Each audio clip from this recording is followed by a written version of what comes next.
गडचिरोली मधील प्रस्तावित विमानतळ किंवा इतर प्रकल्पांसाठी शेतजमिनी देणार नाही असा निर्धार करत गडचिरोली जिल्ह्यामधील हजारो शेतकरी आज गडचिरोलीच्या जिल्हाधिकारी कार्यालयाकडे आगेकूच करत आहेत। आपण पाहू शकतो की मोठ्या संख्येने ग्रामीण भागामधून शेतकरी जे आहे या ठिकाणी येत आहेत।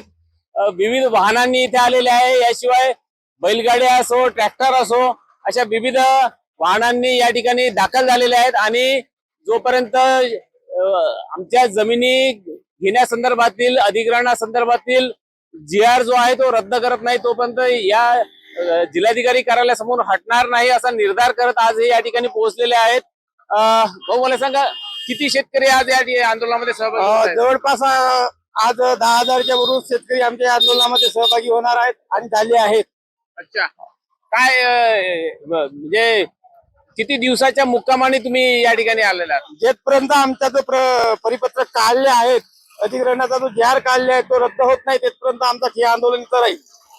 म्हणजे तुम्ही मुक्कामी सुद्धा याच ठिकाणी राहणार? सर्व भांडे बिंडे घेऊन मुलं बाळ सर्व कुटुंब येऊन आम्ही बैलबंडी सकट इथं स्वयंपाकाना आणि मुक्कामी ठरलाय आमचा।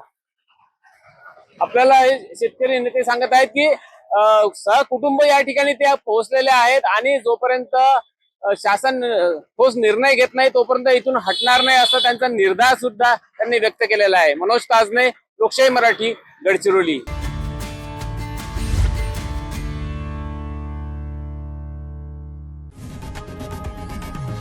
लोकशाही मराठी ऐका, पहा, जागरूक रहा।